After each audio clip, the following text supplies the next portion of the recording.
Hi friends, இன்றைக்கு நாங்க பார்க்க போறது சுவையான ஒரு chicken cutlet. வாங்க வீடியோக்குள்ள போகலாம். நான் இந்த கட்லெட் செய்யறதுக்கு 2 பெரிய வெங்காயமும் 4 பச்சை மிளகாயும் சின்ன சின்ன வெட்டி எடுத்துக்கிறேன். இதை ஒரு பேன்ல போட்டு வதக்கிக் கொள்வோம்.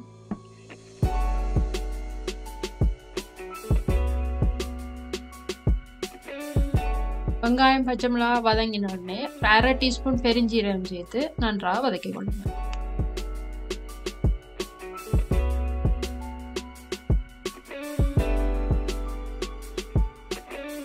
நான் ஏற்கனவே 1/2 கிலோ போன்லெஸ் சிக்கனை சிறிது உப்பு சேர்த்து அவிச்சு வச்சிருக்கிறேன். இதை ஒரு கிரைண்டர்ல போட்டு ஒரு சுத்தி அரைச்சு கொள்ளுங்க. இப்போ பாத்தீங்கன்னா சிக்கன் நல்லா துருவலா நல்லா அரைஞ்சு வந்திருக்குது.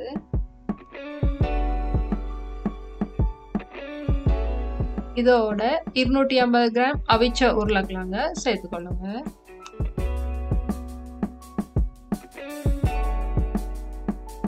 இப்ப நாங்க ஏற்கனவே வதக்கி வச்ச வெங்காயம் பச்சை மிளகாய் கலவை சிறிது உப்பு உங்களோட சுவைக்கு ஏற்ற மாதிரி மிளகுத்தூள் ஒரு முட்டை மஞ்சள் இவ்வளத்தையும் சேர்த்து நன்றாக பிசைந்து கொள்ளுங்க.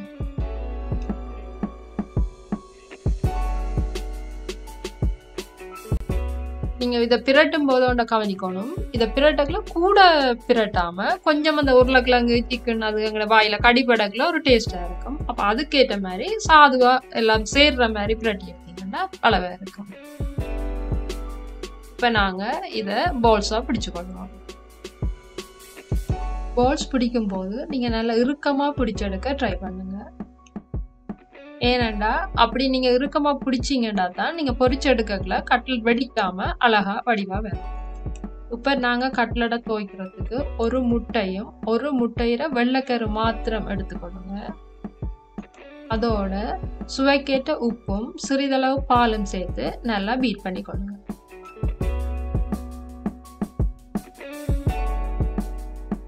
இப்போ நாங்கள் கட்லெட்டை பிரட்டுறதுக்கு ஒரு பிளேட்ல மாவும் இன்னும் ஒரு பிளேட்ல பிரெட் கிரம்ஸையும் எடுத்துக்கொள்ளுங்க. முதல்ல நீங்க இந்த சிக்கன் பால்ஸை மாவில் பிரட்டி கொள்ளுங்க. பிறகு அதை முட்டையில துவைச்சு பிரெட் கிரம்ஸ்ல பிரட்டி கொள்ளுங்க.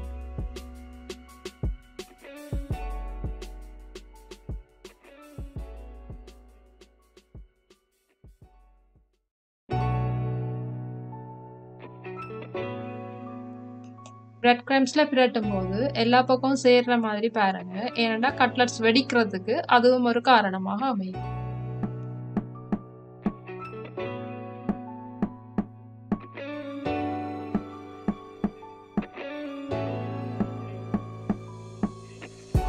இவ்வாறு பிரட்டின பால்ஸை திரும்பவும் நீங்க முட்டையில துவைச்சு பிரெட் கிரம்ஸ்ல பிரட்டி எடுங்க.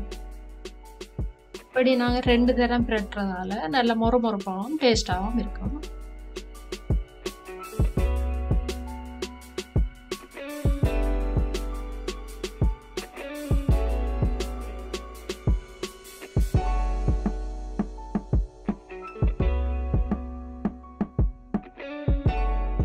இப்போ பார்த்தீங்கன்னா பால்ஸ் எல்லாம் அழகா ஷேப்பா வந்துருக்குது. இப்போ நாங்கள் பொரிச்செடுப்போம். இப்போ எண்ணெய் நல்லா கொதிச்சிருக்குது. இப்போ அடுப்பை சிம்ல வச்சுட்டு கட்லெட்டை பொரிச்செடுப்போம். நீங்க கட்லெட்டை போடும்போது முக்கியமா கவனிக்க வேண்டிய ஒரு விஷயம் என்னன்னு சொன்னா உங்களோட அந்த பாத்திரத்துல அளவும் எண்ணெயிற அளவுக்கு மீட்டவாறு கட்லெட்டை போடுங்க. இப்போ பெரிய பாத்திரமா இருந்தா இப்ப நான் 5 கட்லெட் போட்டிருக்கேன். நீங்க உங்களோட பாத்திரம் பெருசாகவும் எண்ணெய் கணக்கா இருக்குமானா நீங்க இதை விட கூடவும் போட்டு எடுக்கலாம். போட்டு நல்ல பொன்னிறமா வந்தோடனே அதை இறக்கி எடுங்க. இப்படியே எல்லா கட்லெட்டையும் பொரிச்சு எடுத்து விடுங்க.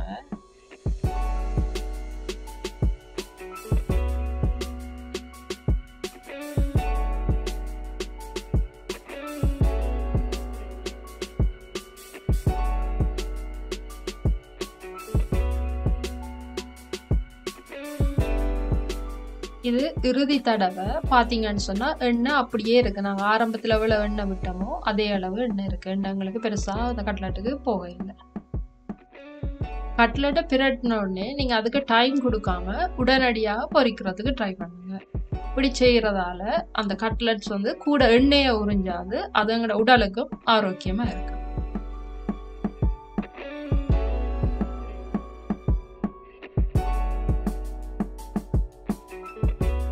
இப்போ பார்த்தீங்கன்னா எங்களோட கட்லெட்ஸ் எல்லாம் ரொம்ப அழகா வந்திருக்குது. ஒன்று கூட வெடிக்காம அப்படியே ஷேப்பாக நாங்கள் எப்படி செய்தோமோ அப்படியே பொரிஞ்சும் வந்திருக்குது. இதே முறையில் நீங்கள் சிக்கனுக்கு பதிலாக மிரக்கறியோ ஃபிஷ் அல்லது மட்டன் வச்சும் நீங்கள் ட்ரை பண்ணி பார்க்கலாம். நீங்களும் இந்த கட்லெட்டை ட்ரை பண்ணி பார்த்து எப்படி இருக்குன்னு எனக்கு கமெண்ட் பண்ணுங்க.